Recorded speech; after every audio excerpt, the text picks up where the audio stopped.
To understand the origin of modern anomalous encounters, we have to bypass the skies entirely and descend into the deep, lightless galleries of prehistoric caves. These limestone vaults served as the original theater for human interaction with an unknown intelligence. This text marks the data for Liang Bulu Sipong 4, a cave in the Indonesian island of Sulawesi. It contains the earliest known representational artwork in human history. By utilizing laser ablation U-series imaging to measure the radioactive decay in the calcite deposits layered over the pigments, researchers established a highly accurate minimum age for the pigment itself. A second site in the same karst region pushes that timeline back even further, confirming a continuous tradition of visual storytelling operating at an extreme antiquity of over 53,000 years. The content of these panels is specific. The artists painted therianthropes, figures displaying both human and animal attributes, actively interacting with the native fauna. These extreme timelines dismantle the extraterrestrial hypothesis. An advanced biological race does not spend 50 millennia conducting a covert, localized technological survey of a single planet. The sheer duration of the phenomenon contradicts the logic of a scientific expedition. The radiometric data proves we are dealing with a permanent 50,000-year historical constant. The extraterrestrial hypothesis fails to account for this scale, requiring us to evaluate models based entirely outside of physical space travel. To decode this interface, we must rely on the two foremost theoreticians of the paraphysical model, Dr. Jacques Vallée and journalist John Keel. Applying the diverging frameworks of Vallée and Keel to these 50,000-year-old records reveals the precise structure of modern high strangeness. We find a dense concentration of this data in the decorated caves of southwestern France. In the deepest, most inaccessible section of Lascaux, known as the Shaft, the artists painted a man with a bird's head collapsing before a bison, representing a shaman entering a trance state. Looking at records like Lascaux, Keel and Vallée reached a foundational agreement. The phenomenon operates as a paraphysical control system. They concluded that the intelligence behind these events is decidedly non-human, yet strictly local to Earth. It shares our environment. Rather than relying on physical hardware, the intelligence projects imagery that directly manipulates human perception. The witness sees a projection tailored to their own cultural vocabulary. For paraphysical researchers, the central tension is no longer whether the phenomenon exists. The debate hinges entirely on the exact mechanics this intelligence uses to condition humanity. Jacques Vallée models this mechanism through the interdimensional hypothesis, arguing for a parallel universe coexisting with our own.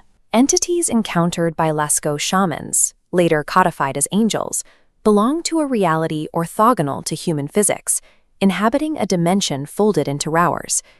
Vallée theorizes that the phenomenon manipulates space and time, staging highly visible, often absurd encounters to slowly condition human belief systems over millennia.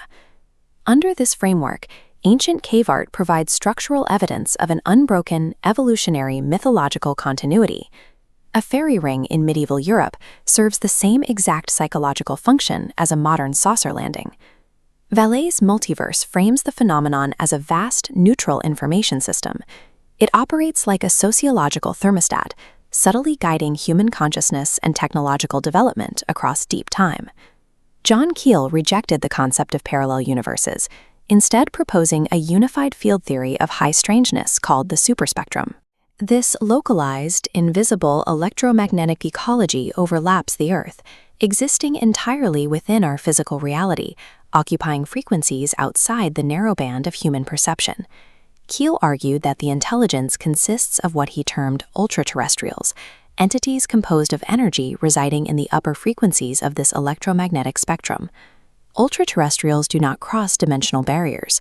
To interact with humanity, they simply drop their frequency, descending the spectrum to become temporarily visible and solid to human eyes. These North American petroglyphs show energy manifestations clustering geographically. Native lore identifies specific valleys as habitats for little people, tying anomalies to local electromagnetic weather. Keel's framework introduces a crucial divergence from Vallee's model, active deception. Keel observed that the phenomenon stages absurd events to prey upon human gullibility. It manipulates perception to inspire and reinforce entirely erroneous belief systems. The intelligence wears the mask most appropriate for the era. It appears as an animal spirit to a Paleolithic hunter, appearing as a demon to a priest, and a mechanical spacecraft to a modern pilot. The underlying energy is identical, only the disguise changes. Keel maps a localized, predatory trickster ecology. The phenomenon is not a neutral evolutionary guide, but an active manipulation designed to keep humanity chasing phantoms. Exiting the confined walls of the cave, we confront the broader cosmological implications of these models. Whether the phenomenon acts as an interdimensional conditioning mechanism or an electromagnetic trickster, the data shows it is inextricably bound to the observer. It requires human consciousness to give its projections shape. The deep silence and sensory deprivation of a Paleolithic cave allowed ancient shamans to tune their nervous systems into the exact same anomalous frequencies experienced by modern witnesses. This archetype remains unbroken. It surfaces clearly in classic cases of modern high strangeness. When families in rural Kentucky reported a glowing, floating goblin with massive eyes during the 1955 Kelly-Hopkinsville encounter, they were documenting the exact same paraphysical intrusion drawn by the artists of Sulawesi. These apparitions do not originate on distant planets, and they do not cross the vacuum of space in permanent constructions of matter. The phenomenon acts as an omnipresent atmospheric pressure. It is an environmental constant of the Earth itself, ebbing and flowing along the superspectrum. The intelligence is not visiting us. Humanity is simply sharing its invisible architecture. The painted stone of the Paleolithic cave is the oldest surviving mirror of the absurd, reflecting a permanent reality we are only just beginning to understand. In the year 840 AD, in the French city of Lyons, a frenzied mob dragged 3 men and a woman through the thick mud of a dark village street. The crowd was demanding their execution. The 4 terrified captives were accused of being foreign sorcerers sent to destroy the local wheat harvests using weather magic. But the mob didn't claim to have caught these strangers walking down the local roads. The crowd insisted they had watched the 4 peasants descend from an aerial cloud ship originating from a realm they called Magonia. Agobard recorded this incident as an actual historical event, detailing the encounter in a 9th century manuscript. Archbishop Agobard of Lyons stepped in to halt the lynching. As a strict Orthodox leader of the church, he demanded to interrogate the accused himself. The captives offered a startling defense. They swore they were ordinary local citizens who had been taken up into the sky against their will by what they described as miraculous men. They claimed these entities brought them aboard the aerial ship, showed them various mechanical and physical marvels, and then safely returned them to the ground, specifically to share an account of what they had seen. Agobard listened to the story and immediately dismissed it. He declared that ships sailing in the clouds were physically impossible, attributed the entire event to a bout of temporary mass insanity, and set the captives free. By writing down the exact details of the incident to prove how ridiculous the peasants were, Agobard's skepticism inadvertently preserved a highly detailed 1,000-year-old record of an impossible aerial anomaly. Fast forward to the mid-20th century, a French computer scientist and astronomer named Jacques Vallée began combing through early historical archives, uncovering Agobard's ancient text. Instead of brushing off the manuscript as a fairy tale, Vallée applied his scientific training. He treated the document as a raw dataset that could be cross-referenced against other unexplained reports. This is the cover for his 1969 book, Passport to Magonia, representing the culmination of that research. The text inside argues historical encounters with fairies and cloud ships belong to the same lineage as modern flying saucer reports, manifestations of a single, consistent intelligence. This data point broke the consensus timeline. Until then, most investigators assumed unidentified aerial anomalies only began visiting Earth after World War II. Vallée noticed the 840 AD incident perfectly clones modern abduction reports. Step 1. Citizens are taken by non-human entities, miraculous men or aliens. Step 2. They're brought into an advanced craft and shown impossible technologies. Step 3. They're returned with a specific message. The underlying phenomenon is identical across centuries. Only the human cultural vocabulary adapts to the era, translating the experience into terms that make sense for the time, using weather magic instead of radiation. The incident in Lyons is far from an isolated outlier. It belongs to a massive, documented continuum of encounters spanning all of recorded human history. Looking closely at this scan of page 140 from Vallee's text, we find detailed records of phantom airship waves in 1896 and 1897. These sightings perfectly bridge the gap between medieval cloud ships and modern metallic crafts.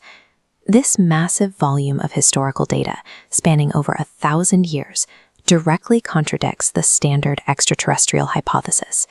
Vallee argued there are simply too many close encounters, taking place over far too many centuries, for this to be a basic biological or scientific survey conducted by space travelers. This timeline presents the anomaly as a permanent, interwoven feature of our environment, challenging the idea of a temporary survey arriving from a distant planet. The phenomenon operates with a kind of adaptive camouflage. It shapeshifts to stay one step ahead of human consensus reality, manifesting as demons and fairies for pre-industrial societies and aerospace machines for modern ones. And just as the structure of the phenomenon never changes, neither do our reactions to it. The 840 AD account perfectly captures the three eternal responses. First, traumatized witnesses, a terrified public, and dismissive authorities. Archbishop Agobard's refusal to accept the reality of the cloud ship is the exact same reaction we see from official institutions analyzing anomalous aerial data today. The Magonia precedent shows that this intelligence has always been here, using our evolving cultural expectations as a costume. It ensures the interaction is always strange enough to provoke us, but never strange enough to definitively resolve. In 1645, the coastline of Cornwall was a place of isolation, where the boundaries between the natural world and the supernatural were thin. For the families living in these remote valleys, the rugged landscape was a constant reminder of the unseen forces that supposedly shared their land. 19-year-old Anne Jefferies was a servant for the wealthy Pitt family in St. Teith. While sitting alone in the garden arbor one afternoon, she was overcome by a sudden convulsion, leaving her body paralyzed in a deep, trance-like state. When she regained her senses, her explanation was unlike anything the household had heard. Anne claimed she had been approached by 6 little men in green who physically transported her to a luminous, otherworldly realm, a place of palaces built from gold and silver. The event left a permanent physical mark on her. Anne returned with sudden clairvoyance and the ability to heal the sick with her hands. Most strangely, she survived for 6 months without eating earthly food, claiming her fairy companions sustained her with a special nourishment. While the local community accepted this as a genuine encounter with the good neighbors, these supernatural symptoms made Anne a visible and unpredictable threat to the established social order. Legal retaliation was swift. Anne was arrested on suspicion of witchcraft and locked away in the oppressive cells of Bodmin Gaol to await interrogation. Historical records from the prison confirm the authorities attempted to starve a confession out of her, yet the documentation shows she remained in perfect health, insisting that her fairy allies continued to provide her with nourishment, even behind bars. During the height of the English witch trials, consorting with unseen spirits, or familiars, carried a death sentence. Anne's survival against these odds created an anomalous historical record that stood as an unsolved mystery for over 300 years. The details of her ordeal remained an isolated fragment of folklore, a documented anomaly that would wait for centuries before a new framework emerged to categorize it. In the mid-20th century, the era of technological paranoia brought reports of metallic discs and silent lights in the sky. Modern society had found a new name for the unexplainable: the unidentified flying object. Scientist Jacques Vallée spent years analyzing these reports, but he eventually noticed a pattern that stretched back much further than the 1940s. He realized that modern UFO encounters behaved identically to ancient fairy folklore. This led to the Magonia Hypothesis. Vallée proposed that extraterrestrials described in modern abductions and fairies of historical legend are the same underlying anomaly, appearing in different forms to different generations. Under this theory, modern ufology provides a clinical, scientific vocabulary for an experience that has haunted human history for thousands of years. To prove the connection, we can use the structural model developed by folklorist Thomas E. Bullard. He identified a specific 8-episode sequence that defines the modern abduction: capture, examination, journey, theophany, return, and aftermath. When we map the data from 1645 onto the sequence, the parallels are exact. Anne's paralysis in the arbor and the physical interaction with the small men correspond directly to the modern capture and examination phases. Her travel to a golden realm and her resulting psychic gifts align with the journey and aftermath phases. Every beat of the 17th century story finds a structural home in the 20th century model. For modern researchers, Anne Jefferies' experience is structurally indistinguishable from the 20th century abduction by gray aliens. By the end of 1896, the American landscape was shrinking. Between the invention of the telephone and the rise of the automobile, the old barriers of distance were being dismantled by a society that believed it was finally mastering the physical world. The reality of this era was defined by iron, coal, and steam.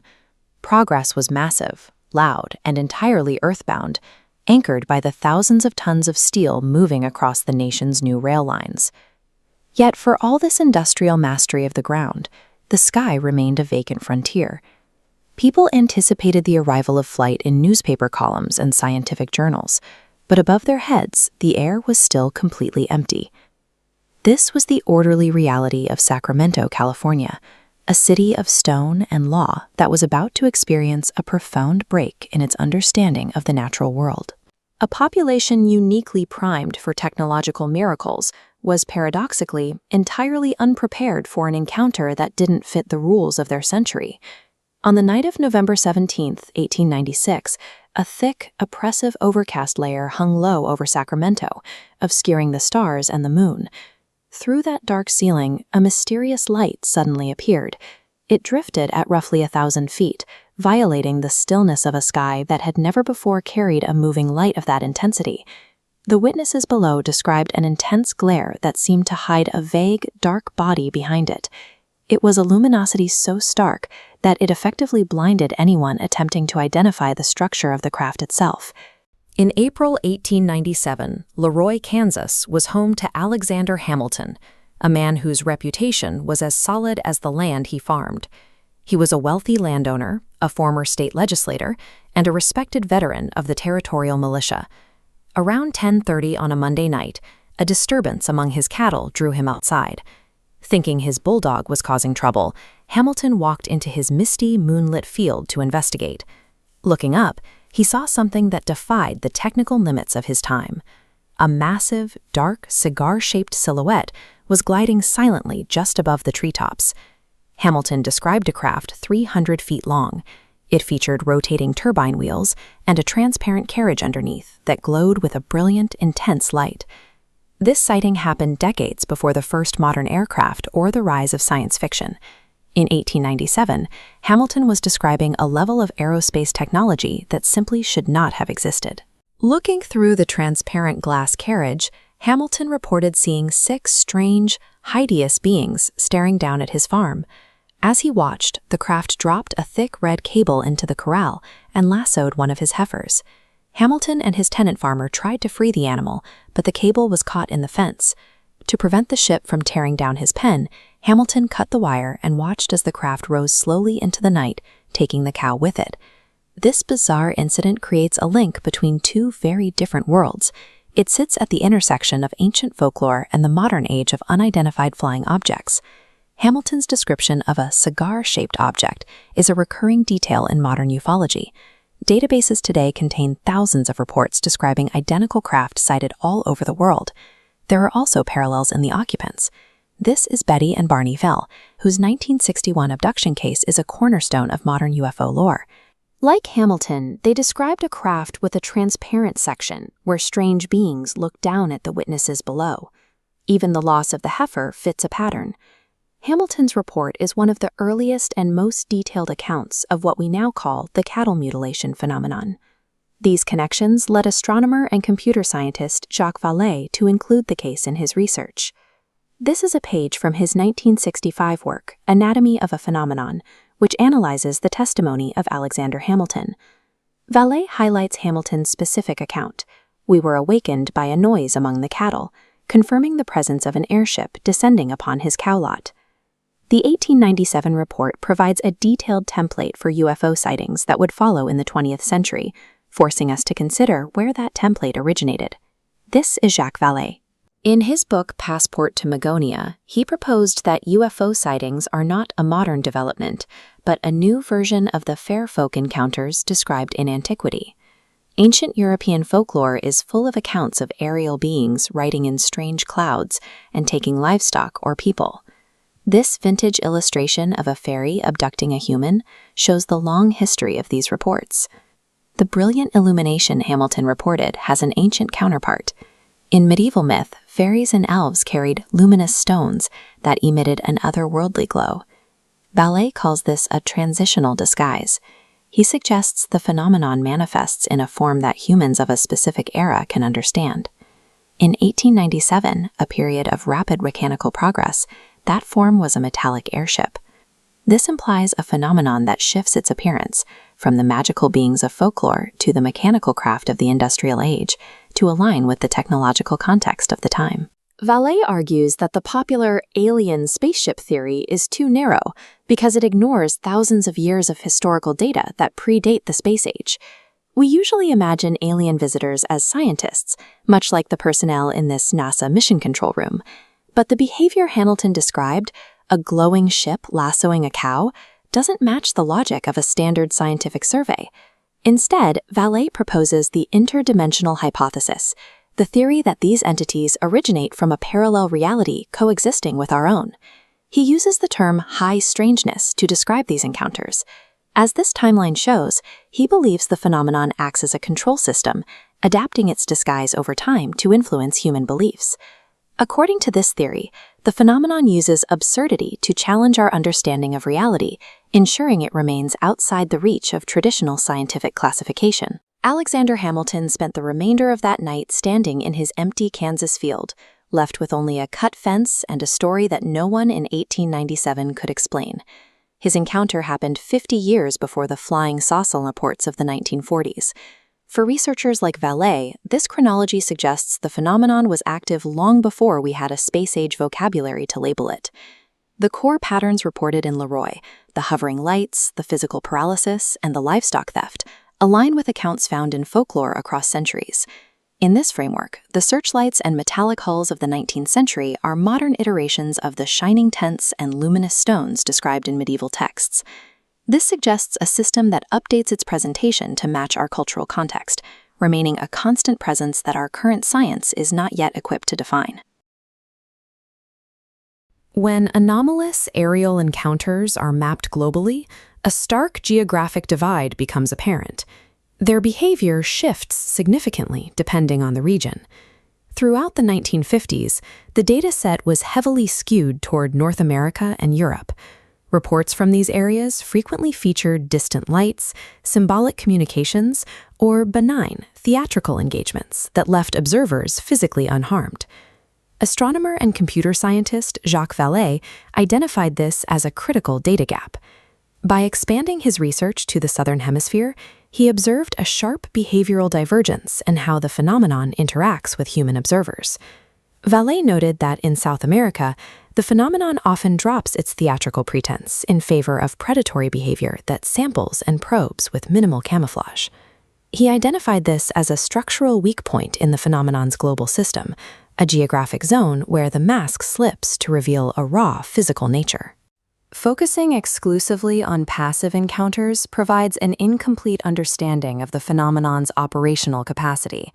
To grasp its true nature, we must account for its capacity for active physical hostility. Two specific cases establish the parameters for this hostile profile: the abduction of Antonio Vilas-Boas in 1957 and the encounter with Eugenio Douglas in 1963.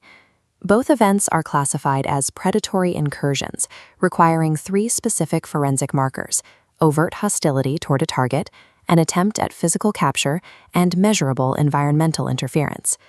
Our analysis will set aside the witness folklore and cultural interpretations often attached to these stories. We will focus instead on the documented physical and physiological trace evidence recorded at the time.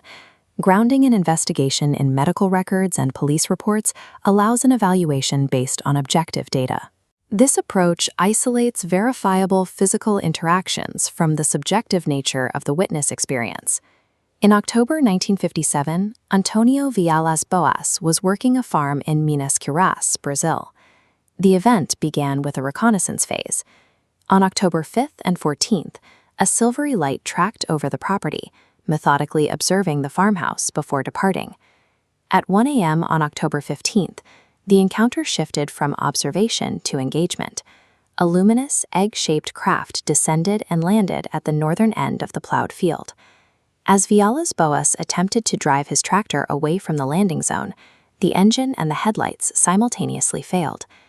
This specific mechanical failure is a recurring data point in predatory incursions. It indicates a localized, targeted suppression of combustion and electrical systems. Neutralizing mechanical assets appears to be a consistent tactical first step. By disabling the vehicle, the phenomenon isolates the target, removing their primary means of evasion before the physical incursion begins. Following the engine failure, 4 entities immediately approached Vilas-Boas. Despite his physical resistance, they overpowered him and moved him inside the craft. The auditory data regarding these entities is distinct. They did not communicate through articulate speech or telepathy. Instead, they used a series of slowly emitted guttural growls. The capture included a specific biological procedure. After being stripped of his clothing, the entities applied an unknown, wet substance across his body, seemingly preparing him for sampling. The clinical evidence for this encounter was documented by Dr. Olavo Fontes of the National School of Medicine in Rio de Janeiro, who conducted a comprehensive post-event examination. Dr. Fontes's findings are critical. He concluded that Vilas-Boas was mentally stable and that his reports were sincere, supported by physiological symptoms and a state of exhaustion consistent with the trauma he described. This level of medical corroboration separates the physical data from the witness's narrative. It provides a clinical baseline confirming that a traumatic biological interaction occurred. In October 1963, the hostile wave expanded into Argentina. Severe weather turned the rural roads near Córdoba into a slurry of mud and rain. Eugenio Douglas was driving a heavy coal truck at dawn, moving between the towns of Monte Maíz and Isla Verde. A single blinding light appeared on the road ahead, forcing Douglas to stop. He identified a circular metallic craft, 35 feet high, hovering directly in his path. 3 figures emerged from the craft. Douglas estimated their height at over 12 feet and noted that their helmets were equipped with attached antennae. As soon as the figures sighted Douglas, they deployed a directed red light beam. The beam struck him instantly, causing immediate and painful burns to his face and hands. Douglas retaliated. He fired a revolver at the entities and fled into the rain toward the village of Monte Maíz. The immediate deployment of a directed energy weapon defines this event as an active, predatory assault. This was a physical confrontation involving measurable weaponized force. Douglas sought shelter at the Rebus household in Monte Maíz. The family reported that he arrived in a state of shock, still carrying his weapon. The report documents localized electromagnetic manipulation as the red beam pursued Douglas. Within the house, the candles and electric lights simultaneously turned violet and green, accompanied by a pungent gas. Local police confirmed receiving multiple calls from residents regarding the sudden color change in the town's lighting, verifying the widespread nature of the environmental distortion. At the landing site, investigators discovered footprints in the mud measuring nearly 20 inches long. These provided a physical scale for the entities before they were washed away by the rain. At the police station, a medical doctor examined the burns on Douglas's face and hands to determine their origin. The official medical diagnosis stated the burns were consistent with acute ultraviolet radiation exposure. This clinical finding directly corroborated Douglas's account of being struck by the red beam. The combination of verifiable UV burns and localized electromagnetic disruption provides a multi-point forensic signature. These data points establish the event as a physical interaction with a tangible craft. Comparing the 1957 Brazilian case with the 1963 Argentine case reveals a repeating operational pattern. Both encounters began with mechanical neutralization, the sudden stalling of an agricultural tractor and a commercial coal truck. The behavior of the entities was consistently aggressive, shifting from physical capture and biological sampling to the use of directed energy weapons. The clinical evidence supports this physical reality, with documentation of physiological trauma in one case and acute UV radiation burns in the other. Mapping these data points against one another reveals a standardized, reproducible profile of hostile engagement. These were not random events. They followed a specific tactical sequence. The physical violence observed in these cases dismantles the concept of a benevolent or purely symbolic visitor. In these regions, the interaction is overtly predatory. This data supports Vallee's assessment of a phenomenon that is testing and probing its environment. The mask of theater is stripped away to reveal a presence that is sampling and testing its human subjects. The convergence of radiation burns, engine stalls, and physical trauma transforms these accounts from folkloric stories into forensic data. They demand a scientific evaluation based on measurable physical effects. The Vilas-Boas and Douglas Encounter serve as historical evidence that anomalous phenomena possess the capability and the intent to exert tangible, violent force upon the world.